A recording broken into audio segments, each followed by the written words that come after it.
धूप अभी निकली ही थी। खेतों में हल्की हल्की हवा चल रही थी। गांव के एक कोने में मिट्टी का पुराना सा घर था, छोटा मगर साफ सुथरा। उस घर में रहती थी सुमित्रा, एक शांत, नरम दिल और भोली औरत। उसका बेटा नरेश शहर में काम करता था और अब घर में बस 2 ही लोग थे, सास और बहू। बहू जिज्ञासा देखने में सुंदर मगर बातों में जहरीली, तेज तर्रार और अहंकारी। सुमित्रा से एक भी गलती बर्दाश्त नहीं थी उसे। सुबह सुबह सुमित्रा उठकर भगवान की आरती कर रही थी। अगरबत्ती की खुशबू पूरे घर में फैल रही थी। तभी पीछे से जिज्ञासा की कड़क आवाज आई। माँ जी, फिर से भजन चालू? सुबह सुबह इतना शोर क्यों मचाती हैं? थोड़ा आराम से नहीं रह सकती क्या? नींद खुल गई मेरी। अरे बेटी, बस 2 मिनट का भजन था। भगवान का नाम लेने में क्या बुराई है? बुराई तो नहीं, पर पूरे घर को मंदिर बना रखा है आपने। अब भगवान रोटी बना कर देंगे क्या? पहले नाश्ता बनाइए, मेरा पेट भी भगवान ही भरेंगे क्या? अभी बना रही हूँ बेटी, तू बैठ जा, गर्मा गर्म पराठे बना देती हूँ। देख लीजिए, कल जैसी जलाएंगी तो मत देना मुझे। इतनी बार कहा है कि पराठे गोल बनाएं, जलते नहीं हैं, पर आप तो वही गलती रोज करती हैं। सुमित्रा कुछ नहीं बोली, चुपचाप चूल्हा जलाया, पराठे बेलने लगी। धीरे धीरे आंसू उसके गाल पर लुढ़क आए, पर उसने पोंछ लिए। थोड़ी देर बाद, लो बेटी, गरम गरम पराठे बन गए, दही भी रख दी है। अरे ये क्या है? पराठा आधा जला हुआ है। कहती हूँ ना, आपसे काम नहीं होता। न खाना ठीक, न कपड़े धोना ठीक, न बोलना ठीक। पता नहीं कब सीखेंगी आप। माफ कर दे बेटी, कल लकड़ी गीली रह गई थी ना, इसलिए आग ठीक से नहीं जली। अब दोबारा नहीं होगा। अब से पक्का अच्छा बनाऊंगी बेटी। बस बस बस, हर बार बहाने। आपसे घर के 2 काम भी नहीं संभलते। अगर मैं कुछ बोल दूं तो मुंह लटका लेती हैं। इसके सिवा आता है आपको कुछ? मैं तो सोचती हूँ जब बेटा नरेश घर आएगा सब ठीक हो जाएगा। हाँ, बेटा आएगा तो रो रो कर शिकायतें करना। देखती हूँ फिर कौन मुझ पर विश्वास करता है। यही तो चाहती हो आप, कि आपका बेटा मुझ पर हाथ उठाए, फिर आपको मजा आए, है ना? सुमित्रा चुप रह गई, मन में बस सोचती रही, क्यों हर रोज ये अपमान झेलना पड़ता है? क्या यही बुढ़ापे का सहारा होता है? अगले दिन दोपहर में जब धूप तेज हुई, जिज्ञासा फिर चिल्लाई, माँ जी, ये कपड़े कब सुखाएंगी? 3 दिन से रखे हैं। धूप में फैला दीजिए, वरना मैं खुद फेंक दूंगी। मुझे लगता है आपको बोल बोल कर मैं ही भूल जाऊंगी सारा काम। अभी करती हूँ बेटी, बस 2 मिनट रुक जा। आपकी जिंदगी में सब 2 मिनट का ही है। न वक्त पर काम, न वक्त पर खाना, और फिर कहेंगी मैंने क्या गलती की? सुमित्रा बिना कुछ कहे कपड़े उठाने लगी। धूप की तेज किरणें उसकी पीठ पर पड़ रही थी। उसने धीरे से कहा, हे भगवान, मेरे बेटे को तो सुख दिया, अब थोड़ी शांति मुझे भी दे। जिज्ञासा वहीं दरवाजे पर खड़ी देखती रही। वाह माँ जी, अब खुद से बातें करने लगी आप। लगता है दिमाग भी अब साथ छोड़ रहा है।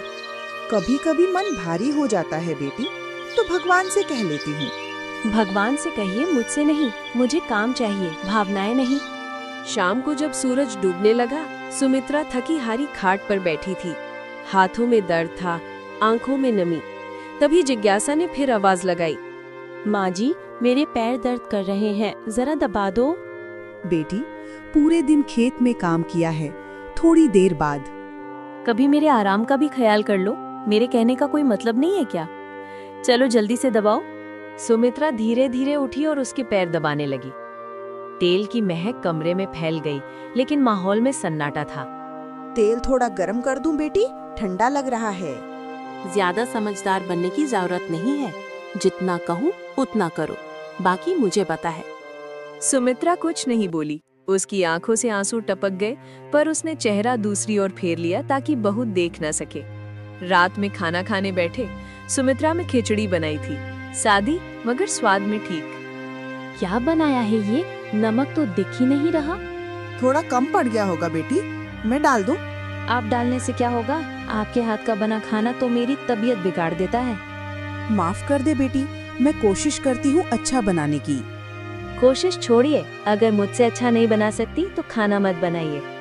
सुमित्रा ने चुपचाप प्लेट हटा दी और झूठा खाना खुद खा लिया। उसके आंसू रोटी के टुकड़ों में गिर रहे थे। रात में जब जिज्ञासा सो गई, वो खाट पर लेटी लेटी खुद से बोल रही थी, क्यों भगवान, क्यों मुझे ये सब देखना पड़ रहा है? मैंने तो कभी किसी का बुरा नहीं किया। क्या यही मेरे जीवन का फल है? ना बेटा साथ है, ना कोई अपनापन। सुबह की पहली किरण भी सुमित्रा के लिए सजा लेकर आई। जिज्ञासा की कड़क आवाज पूरे आंगन में गूंज उठी।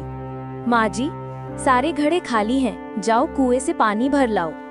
अरे बेटी, आज बदन बहुत टूट रहा है, थोड़ा देर में चली जाऊं? नहीं, अभी जाओ। हर बार कुछ ना कुछ बहाना बना लेती हैं। अगर पानी नहीं भरोगी तो देखना, आज खाना नहीं मिलेगा। सुमित्रा ने चुपचाप घड़ा उठाया और कुएं की ओर चली गई। रास्ता ऊबड़ खाबड़ था, वो बड़बड़ाती जा रही थी।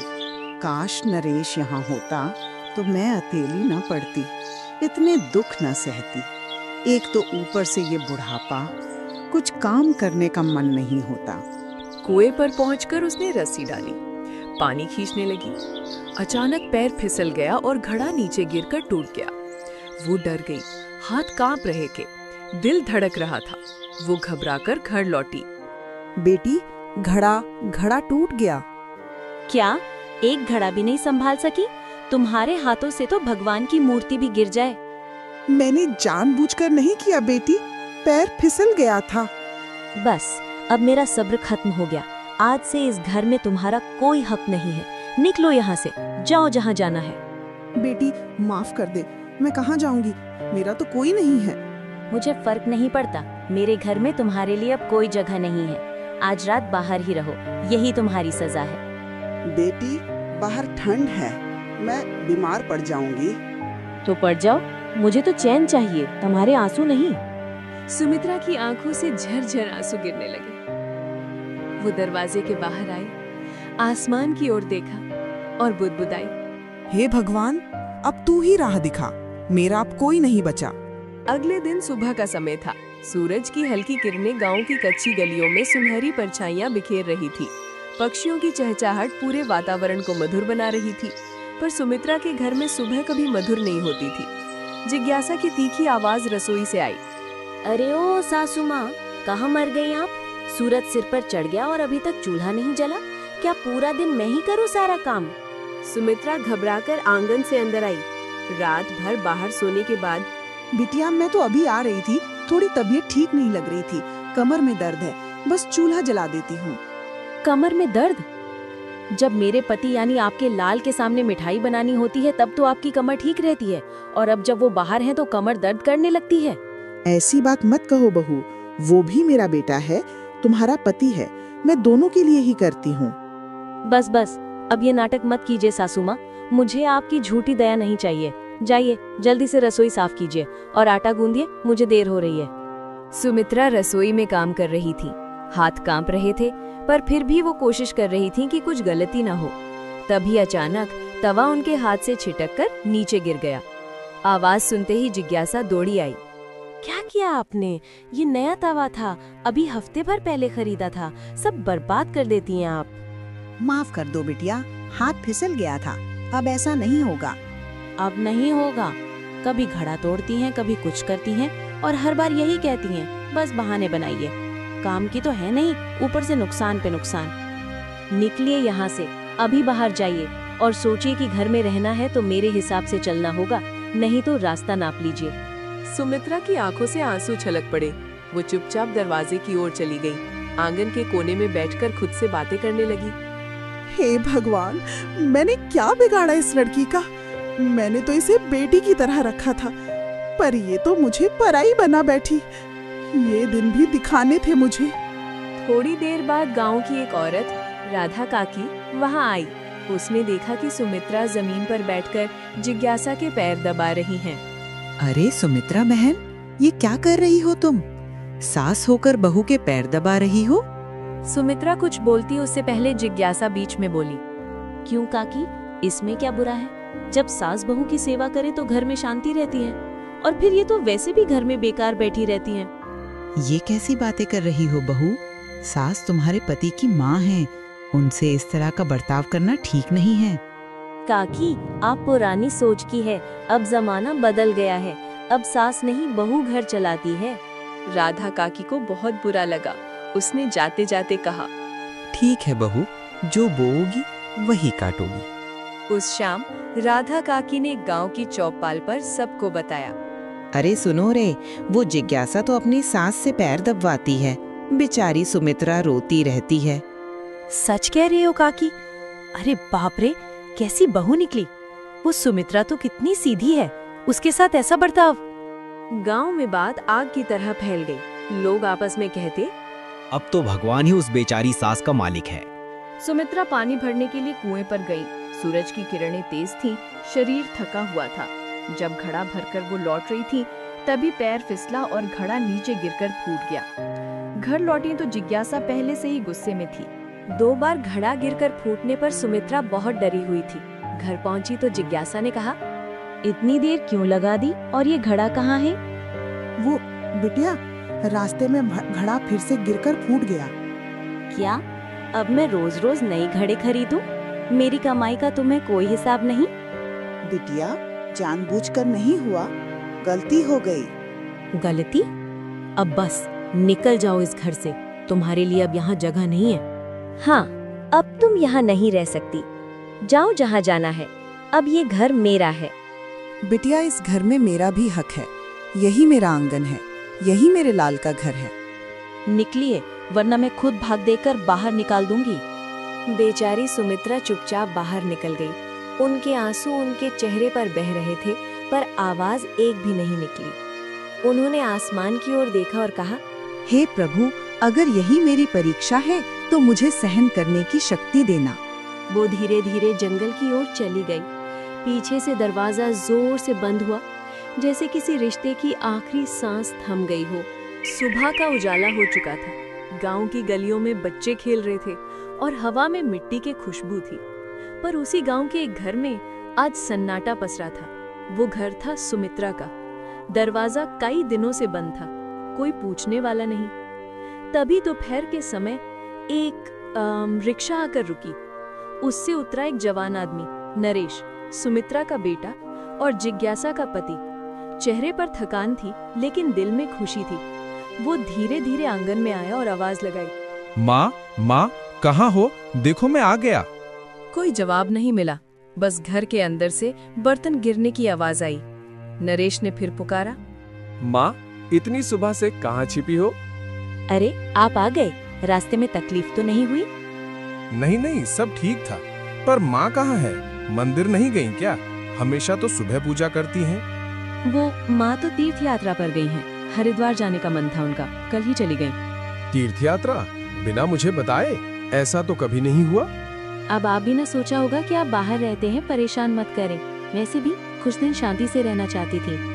अजीब बात है, माँ तो मुझे बिना बताए बाजार भी नहीं जाती, फिर इतनी दूर कैसे चली गई? कभी कभी इंसान को बदलने की जरूरत होती है। अब आप बैठिए, खाना लगाती हूँ। नरेश ने कुछ नहीं कहा, पर चेहरे पर बेचैनी साफ थी। सुबह नरेश गांव में घूमने निकला। कई दिनों बाद अपने गांव आया था तो सोचा सबसे मिल ले। वो जैसे ही चौपाल के पास पहुंचा, सामने से राधा काकी आती दिखी। अरे नरेश बेटा, तू आ गया? कितने दिन बाद दिखा? हाँ काकी, काम पर था, अभी 2 दिन हुए लौटा हूँ। माँ से मिलने आया था, पर वो तो घर पर नहीं है। घर पर नहीं है? कहाँ गई? जिज्ञासा कह रही थी तीर्थ यात्रा पर मैं। अरे बेटा, तेरी पत्नी ने झूठ बोला है। क्या मतलब? काकी तो मेरी माँ कहाँ है फिर? बेटा, मुझे ये कहते शर्म आ रही है, पर तेरी माँ के साथ तेरी बहू बहुत बुरा बर्ताव करती थी।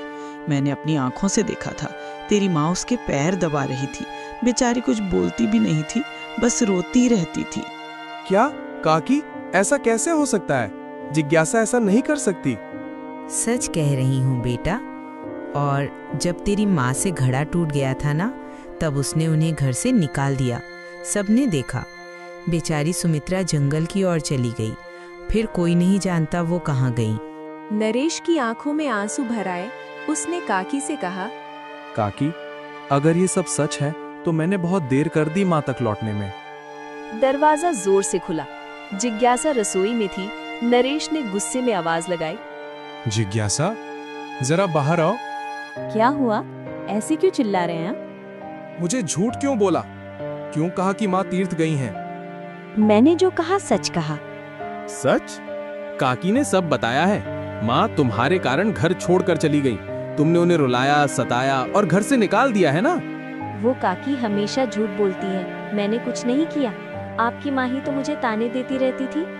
बस जिज्ञासा, माँ ताने नहीं देती, समझाती हैं। तुमने मेरे घर को नर्क बना दिया। हाँ, निकाला मैंने। वो तो दिन भर गलतियां करती थी, सब बिगाड़ देती थी। मुझे लगता था वो बस मुझे नीचे दिखाना चाहती हैं। वो तुम्हें बेटी मानती थी जिज्ञासा, तुमने उन्हें माँ की जगह दी ही नहीं। कुछ देर दोनों खामोश रहे, सिर्फ हवा का शोर था। फिर नरेश ने धीरे से कहा, आज से मैं इस घर में तब तक नहीं रहूंगा जब तक माँ को ढूंढ ना लूं। अगर वो नहीं मिली तो मैं कभी वापस नहीं आऊंगा। वो कमरे में गया, एक छोटा थैला लिया और बाहर निकल गया। नरेश रुको, मैं सच में नहीं चाहती थी कि। अब रोने का कोई फायदा नहीं जिज्ञासा। जिस माँ को तुमने ठुकराया वो अब न जाने कहाँ है। ये कहकर वो चला गया। कई दिन बीत गए। नरेश अपनी माँ को ढूंढता ढूंढता जंगल, नदी, मंदिर हर जगह गया। हर किसी से पूछता, कहीं एक बुजुर्ग औरत देखी क्या? नाम सुमित्रा है? पर कोई नहीं जानता था। कभी कभी रात को रास्ते के किनारे बैठकर वो खुद से कहता, माँ, अगर कहीं सुन रही हो तो मुझ पर तरस खा लेना। मैंने तुम्हें बचा नहीं पाया। दिन महीनों में बदल गए। नरेश थककर घर लौट आया। घर में सन्नाटा था, बस जिज्ञासा अकेली थी। उसे देखते ही बोली, आप लौट आए? माँ मिली? नहीं मिली। शायद वो मुझसे बहुत दूर चली गईं, हमेशा के लिए। फिर वो चुपचाप कमरे में चला गया और उस दिन से घर की दीवारों ने बोलना छोड़ दिया। रात का समय था, हवाएं धीमी चल रही थी। घर के आंगन में जिज्ञासा अकेली बैठी थी। उसके बेटे रवि और बहू नैना का कमरा अंदर था। कुछ दिनों पहले ही रवि अपनी शादी करके घर लाया था। पहले दिन जिज्ञासा बहुत खुश थी, पर अब हालात बदल चुके थे। लगता है किस्मत मुझसे कोई हिसाब बराबर कर रही है। जो मैंने अपनी सास सुमित्रा के साथ किया था, अब वही मेरी बहू मुझसे कर रही है। उसी वक्त नैना कमरे से निकलती है। उसके हाथ में मोबाइल है, बाल खुले हुए, चेहरे पर तिरस्कार। माँ, ये घर हमेशा इतना गंदा क्यों रहता है? मैंने कब कहा था कि रोज झाड़ू पोंछा कर लिया करो? बहू, मैंने तो अभी अभी झाड़ू लगाया था। हवा से फिर पत्ते आ गए होंगे। अरे, तो क्या मैं ही सब करूं? मुझे भी आराम चाहिए। और खाना बनाया है या नहीं? हाँ, बनाया है, बस रोटियां सेक रही थी। बस रोटियां सेक रही थी? कितनी देर लगती है रोटियां सेकने में? जब मैं आती हूँ तो सब तैयार रहना चाहिए। क्या हुआ फिर से? आपकी माँ से कहो ना थोड़ा समय से काम किया करें। मैं कितनी बार बोल चुकी हूँ। बेटा, मैं तो कर ही रही थी, बस जरा देर हो गई। माँ, नैना सही कह रही है। तुम्हें अब थोड़ा ढंग से काम करना चाहिए। अब घर की इज्जत भी तो हमारे हाथ में है। बेटा, तू ही? माँ, मुझे ऑफिस जाना है। झगड़ा मत शुरू करो हर रोज। रवि चला जाता है। जिज्ञासा वहीं खड़ी रह जाती है। होंठ कांपते हैं, आंखें भीग जाती हैं। हे भगवान, ये वही बातें हैं जो मैं अपनी सास सुमित्रा से कहा करती थी। तू कुछ काम की नहीं, तू बूढ़ी हो गई है। और आज वही शब्द मेरी बहू के मुंह से सुन रही हूँ। वो चुपचाप रसोई में जाती है, आंसू पोंछते हुए चूल्हा जलाती है। दोपहर को नैना फिर आती है। माँ, मेरे कपड़े प्रेस हुए या नहीं? नहीं बहू, अभी प्रेस करने जा ही रही थी। अभी जा रही थी? आपको तो बस बहाने बनाने आते हैं। अब ये सब काम मैं करूं क्या?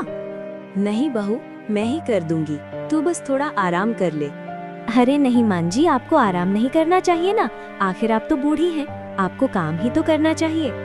मैंने भी तो यही बोला था अपनी सास से, बूढ़ी हो गई हो, अब चुपचाप रहो।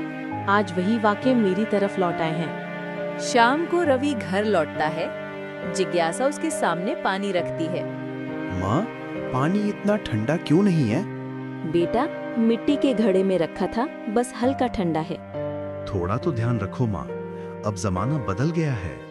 बदल गया है बेटा, पर दिलों में जो ममता थी वो भी बदल गई क्या? माँ, अब ड्रामा मत करो। नैना सुन लेगी तो बुरा मान जाएगी। जिज्ञासा कुछ नहीं बोलती, बस अपने कमरे में चली जाती है। रात को जब सब सो जाते हैं, वो दिए के सामने बैठकर भगवान से बातें करती है। हे प्रभु, आप समझ आया मुझे। जब सुमित्रा माँ मुझे प्यार से समझाती थी तब मैं उनको ताने मारती थी, जब वो थक कर बैठती थी तब मैं उनको धक्का देती थी। आज वही सब मेरी जिंदगी में लौट आया है। कहते हैं ना, जैसा करोगे वैसा भरोगे। मुझे अब अपनी गलती सुधारनी ही होगी। अगली सुबह उसने पूजा की थाली उठाई और बेटे के कमरे में गई। बेटा, मैं जा रही हूँ कुछ दिन के लिए। कहाँ माँ, और क्यों? जहाँ मुझे मेरी गलती का जवाब मिलेगा, तेरी दादी को ढूंढने। दादी? पर वो तो... हाँ बेटा, वही दादी जिसे मैंने घर से निकाला था, वही माँ जिसे तूने कभी देखा भी नहीं। अब चाहे जान चली जाए, मैं उन्हें ढूंढकर माफी मांगूंगी। अरे माँ जी, अब ये नाटक किस लिए? इतना सेंटिमेंटल होने से कुछ नहीं होता। बहू, नाटक में बहुत सालों से करती आई हूँ, अब असली जीवन जीने जा रही हूँ। वो अपनी पुरानी चप्पलें पहनती है, झूला उठाती है और बिना पीछे देखे घर से निकल जाती है। रवि दरवाजे तक आता है पर कुछ नहीं कह पाता। नैना बस हाथ बांधकर हंस देती है। जाने दो, लौट आएंगी 2 दिन में। नहीं नैना, शायद इस बार माँ सच में लौट कर ना आए। जिज्ञासा रास्ते पर चलती जाती है। उसकी आंखों के सामने बार बार अपनी सास सुमित्रा का चेहरा आता है। वो झुकी हुई कांपते हाथों से उसके पैर दबा रही थी और वो खुद उस पर चिल्ला रही थी, निकाल दो मेरे घर से।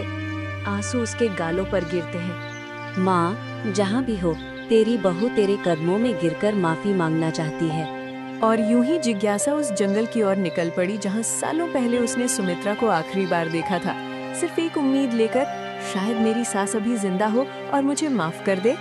सूरज धीरे धीरे ढल रहा था। जंगल की पगडंडी पर जिज्ञासा अकेले चल रही थी। पैरों में छाले पड़ चुके थे, पर उसके मन में एक ही सोच थी, मुझे अपनी सास सुमित्रा माँ को ढूंढना है, चाहे कुछ भी हो जाए। पंछियों की आवाजें, हवा की सरसराहट, सब उसके मन के बेचैनी को और बढ़ा रही थी। वो पेड़ों के बीच से गुजरते हुए एक छोटी सी झोपड़ी के पास पहुंची। झोपड़ी के बाहर कोई सब्जियां सुखा रहा था। सफेद बाल, झुका हुआ शरीर, वही चेहरा जिसे वो सालों पहले अपमानित करके घर से निकाल चुकी थी। माँ जी, आप है ना माँ? सुमित्रा ने मुड़कर देखा।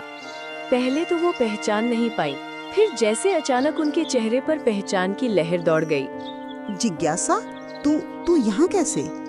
माँ जी, मुझे माफ कर दो, मैं बहुत बड़ी पापिन हूँ। जिस माँ ने मुझे बेटी की तरह अपनाया, उसी को मैंने घर से निकाल दिया। उठ जिज्ञासा, जमीन गंदी मत कर।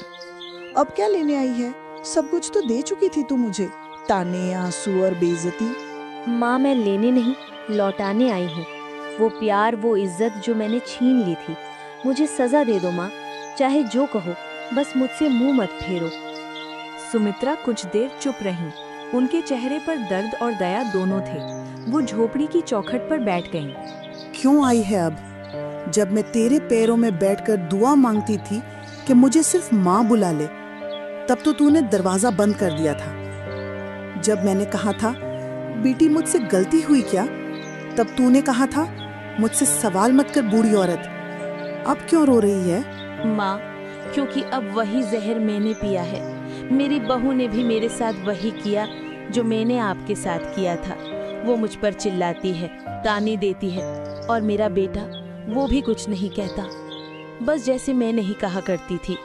तो अब समझ आई बहू को माँ बनाना कितना मुश्किल होता है। हाँ माँ, अब समझ आई। उस दिन जब आपने कहा था बहू मैं भी किसी की माँ हूँ, तब मैंने आपको झूठी समझा था। पर आज जब मेरी बहू मुझे माँ नहीं बुलाती, तो हर बार आपका चेहरा याद आता है। सुमित्रा उठी और धीरे धीरे उसके सिर पर हाथ रखा। चल बेटा, अब मत रो। बीता हुआ वक्त वापस नहीं आता, पर अगर दिल बदल जाए तो वही सच्ची प्रार्थना होती है। माँ, अब मैं आपके बिना नहीं रह सकती। मेरे साथ चलो घर, सब कुछ फिर से शुरू करते हैं। अब मैं आपकी सेवा करूंगी जैसे बेटी माँ की करती है। नहीं जिज्ञासा, अब मेरा घर यही जंगल है। तेरे घर के दरवाजे पर तो मैंने खुद ही अपनी किस्मत बंद की थी। अब मैं उसी की गोद में रहूंगी जिसने मुझे शरण दी, इस प्रकृति की गोद में। माँ, ऐसा मत कहो, मैं सच में बदल गई हूँ। मैंने अब सब छोड़ दिया है, घमंड, क्रोध, सब कुछ। बस अब साथ चलो, मैं आपके पाँव दबाऊंगी, आपकी दवा बनाऊंगी, आपकी सेवा करूंगी। अगर तेरे मन में इतना प्यार है तो क्यों लौटना चाहती है? रह जा यही मेरे साथ। यहाँ ना कोई ताने हैं, ना कोई झूठे रिश्ते, बस सच्ची रोटी और सच्चा सुकून। जिज्ञासा ने आंसू पोंछे और उसी वक्त फैसला कर लिया। हाँ माँ, मैं भी यहीं रहूंगी। अब यही मेरा घर है, यही मेरा प्रायश्चित। अब न मुझे हवेली चाहिए न दौलत, बस आपकी माफी और साथ। चल अंदर चल, तू भूखी होगी। रात को जो तोरी और भिंडी तोड़ी थी वही पका ले, मैं भी साथ बैठकर खाऊंगी। हाँ माँ, अब मैं वही बनाऊंगी जो आपको पसंद है, और खाना खाने से पहले आपके पाँव दबाऊंगी जैसे तब आप मेरे दबाती थीं। अब तो हालात पलट गए बेटा, पर मन हल्का लग रहा है। दिन बीतते गए। दोनों ने जंगल के किनारे छोटी सी बगिया बना ली। सब्जियां उगाती, हंसती, बातें करती। एक दिन सुमित्रा ने कहा, देख जिज्ञासा, जिंदगी में गलती हर कोई करता है, पर हर किसी को मौका नहीं मिलता उसे सुधारने का। तू किस्मत वाली है कि तुझे वो मौका मिला। माँ, मैं तो बस अब यही चाहती हूँ कि जब भी कोई बहू अपनी सास पर आवाज ऊंची करे तो मेरी कहानी याद करे, क्योंकि मैंने सीखा है सास भी माँ होती है अगर बहू बेटी बनकर रहे। और उस दिन के बाद जंगल के उस छोटे से घर में 2 औरतें नहीं रहीं। वहाँ एक माँ और एक बेटी का रिश्ता बस गया। धीरे धीरे गांव के लोग भी उनकी कहानी सुनने लगे कि कैसे एक निर्दयी बहू ने पछतावे से अपनी सास की गोद में फिर से जिंदगी पाई।